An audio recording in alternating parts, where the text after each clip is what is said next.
Top 5 Unforgettable Heath Ledger Joker Scenes, saving the best for last. Heath Ledger Joker scene. Other film depictions of the character miss this crucial component of the character's psyche, but not the Heath Ledger Joker.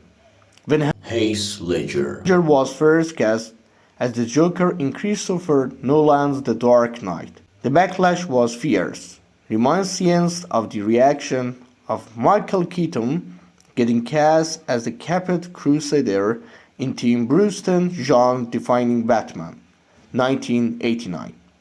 And just as with that situation, fans would be forced to eat their words. Ledger's version of the Joker is a powerhouse of a performance that still gets recognized today as one of, if not the best depiction of the character outside of the comic books, even though he only has about 30 minutes of screen time. The Joker steals the show.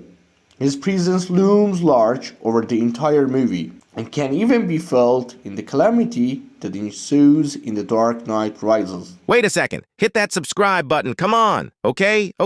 Let's back to the story. He is the unstoppable force to Batman's immovable object, the agent of chaos that Batman's quest for order naturally demands. The yin to Batman's yang, the Joker of the comics loves Batman and recognizes that one cannot exist without the other. Other film depictions of the character looking at you, Joker, miss this crucial component of the character's psyche, but not the Heath Ledger Joker. Using inspiration from A Clockwork Oregon's Alex DeLarge, Higgins, and perhaps even a Tom Waits interview, Ledger crafted a Joker that is both terrifying and uncomfortably hilarious. Every Joker moment in The Dark Knight is worth savoring here at the top 10 ranked. Number 1. The Magic Trick. The Joker's magic trick in The Dark Knight is a memorable, gruesome, and funny encapsulation of the character. When the mob bosses, who not so secretly run Gotham, are meeting to discuss this new threat to their control of the city, the Joker shows up to get their help with his plan. He's ready to take down Batman, but first he must convince the mob bosses that he means business. The Joker offers to make a pencil disappear. Unamused, a gang member gets up and approaches, but Joker quickly slams his head to the table, impaling him in the eye with the pencil and killing him immediately. Pulling off this stunt seemed simple enough, but quite a bit of thought went into exactly how this scene would get made. In Vulture's oral history of the scene, is cinematographer Wally Pfister and production designer Nathan Crowley claimed the scene was shot with and without the pencil so that it could be diligently edited in later. The stuntman in the scene, Charles Jarman, remembers it a bit differently. According to him, there were a few takes where he had to move the pencil himself in what could have been his final stunt ever. Number 2. Killing Gambol. Michael J. White's Gambol is the first of the Gotham crime bosses to go.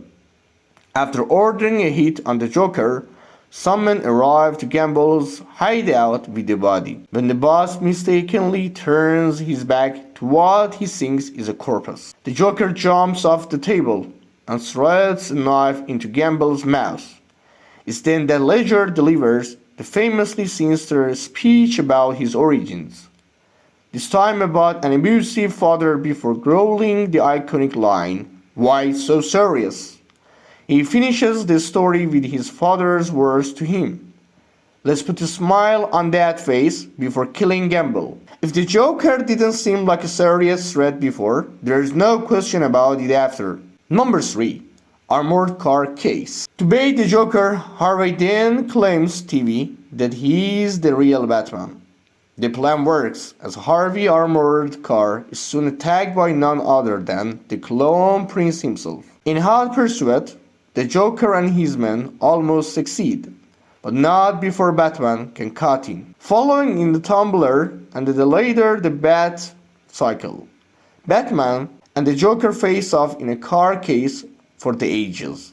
And when it seems like the Joker may have won, Gordon reveals himself as the driver of Den's armored car, an appearance the villain. Gordon thinks he and Batman have the upper hand, but the Joker clearly has many more plans up his sleeves. Number 4. GCPD Escape. Part way through the film, Batman and the Gotham City Police Department are finally able to apprehend the Joker. But it's hard to tell if this wasn't also part of the clown's plan. After Turn's interrogation, Batman, Gordon, and others must leave to rescue Dent and Rachel, leaving the staff at the department fairly thin. Using his subtle manipulation tactics, the Joker is able to goad his guard into getting close enough so that he can take a hostage. All he wants, he says, is a phone call. Number 5. Burying Cash and Law. The explosion at the police department is the perfect cover for the Joker to kidnap another detainee there. The mafia accountant, Law, later we find out his fate, having not spent any of the money from the opening heist. The Joker piles it up in a warehouse with the Law perched neatly on top. Meanwhile, his goons are dousing the stash in gasoline. Dynamite, gunpowder, and gasoline. What's this? And you know the thing that they have in common? They're cheap. Sergio Romano should work. Oh, I am. I'm only burning my half. All you care about is money. This town deserves a better class of criminal. And I'm gonna give it to them. Tell your men they work for me now. This is my city.